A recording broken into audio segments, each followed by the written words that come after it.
Welcome to the business interview. I'm Markus Karlsson. What does actor Antonio Banderas and singer Beyonce have in common with France's former president Jacques Chirac? Well, all of them have at one point worn brands founded by my guest today. Karim Oumnia is the founder of sportswear maker Baliston and the lightweight shoe brand Glagla. He was born in Algeria, moved to France and set up Baliston back in 1998. And now those brands are available in more than 40 markets worldwide. Welcome to the show. Thank you. Thank you for your invitation. Now, I have to ask you, first of all, how do you get stars like Beyonce and Antonio Banderas and Mike Myers as well? How do you get them wearing your shoes, your product? It's I'm an engineer, so it's the innovation. We were the first company who adapted technical shoes, because we were producing technical shoes like soccer shoes. We did the lightest soccer shoe in the world. We did the first women soccer, I said football, of course, shoe in the world also. And then we adapted different kind of shoes like boxing shoes, football, rugby shoes, and different kind of shoes. We adapted them for the street taekwondo shoes. And then we started to do some shows all over the world, and especially in USA at the Las Vegas Magic Show, which is the main fashion show in the world, and also the WSA, which is a shoe show.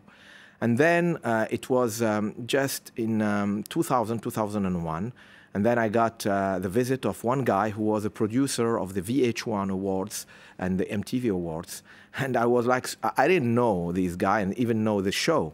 I didn't know the show. So he was just asking me, wow, your shoes are great, very interesting. The stars, American stars will love these shoes. I said, okay, but who you are? You are a retailer, or you want to buy shoes? He said, no. So I said, okay, I'm not interested. I don't know what you want from me.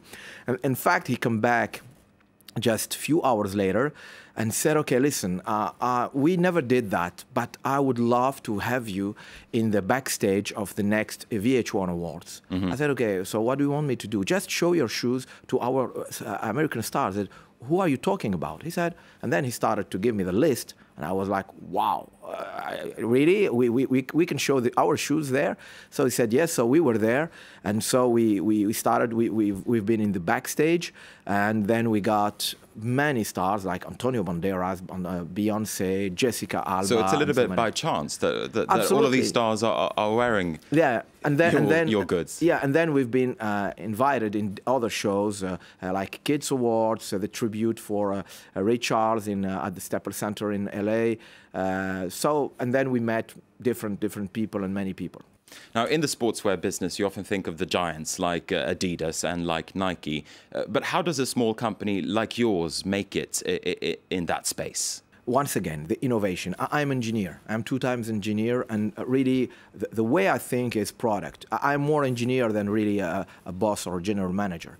So the first product we started with was the lightest football shoe. It was the ultralight in '98, and then the first women football shoe. And this gave us an image of a small company, a shoe company, but very technical. So many clubs started to contact us. So the way we compete with these big names is only with our know-how and the fact that we develop and produce very specific and high-tech products that they are not able to do, or they didn't think about it. So you're basically saying that you're benefiting from being quite a small player, quite a niche player. Is it your ambition, though, to grow your company into one of these massive sportswear giants like, as I said before, Adidas and Nike? I think we can do it. It's just a question of time. We need time, and as you know, the globalization today means also a lot of investment and money. So to grow, we will need, of course, to sit around tables with investors and see exactly what we can do and how we can do. But we must grow, and we must, of course, become. We are already, but we will have to become a real competitor of these big names, even on niches only. Now, you're putting a lot of emphasis on the internet and on online sales. Do you think that the traditional shoe stores, are they to a certain extent dying? Probably, and I mean, not dying, but we will have to, for sure, the business, the retail business will grow from internet side and will be reduced in a quite high level from the normal retail. I think both have to exist together.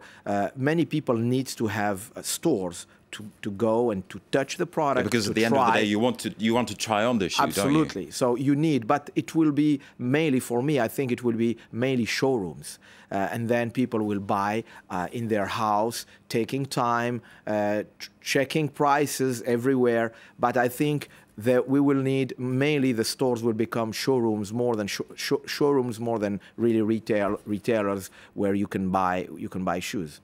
Now, entrepreneurship, it is a commodity that's seen to be in high demand these days in these tough economic times. What's your experience been like building a company from France? There's a lot of suggestions, for instance, that France and French business is falling behind other countries' business climates, for instance. Do you agree with that? I think France is in a period where France needs to change, and of course, like everything happened in the history, in the French history, needs time and needs fights. So that's what is happening today. I think there is no way the globalization means changes. French people have to, switch at a certain time and understand that once again the competition is here now. It's not outside. You spoke about your experience doing business in the United States earlier. Do you think there is a big cultural difference between the United States on the one hand and France on the other? For sure, yeah, of course. In United States, the people, when they work in a company, they are proud and happy to work in the company because they need, and when the company grow up, they are quite proud. So they are part of it. They are like partners. In France, people work in a company because they need to work. They are employees, and they always fight to protect their rights against the owner who can exploit them. So it's absolutely not the same thing, and this must change.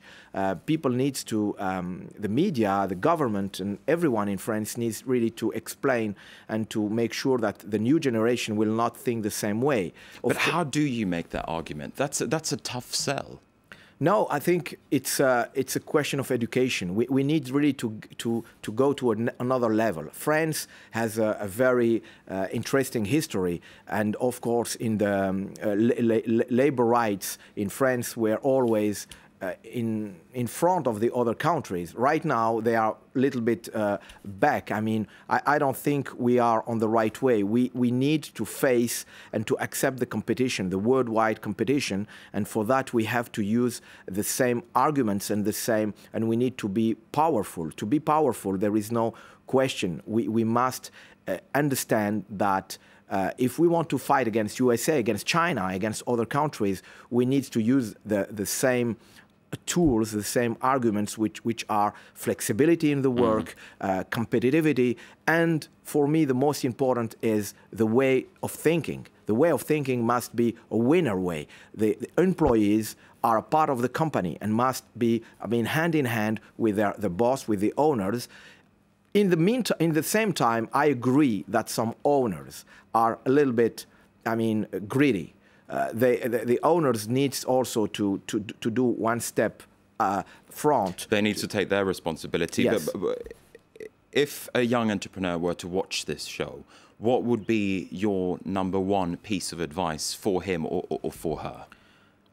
Innovation and export. There is no reason to stay and to sell, not to stay, sorry, but to sell only in France. France is not a market. The market is worldwide. So it doesn't cost. We developed the first ventilated shoe. It's a big innovation. The Glagla shoe is the first ventilated shoe. The first thing we did 3 years ago was to go to do different shows in the world.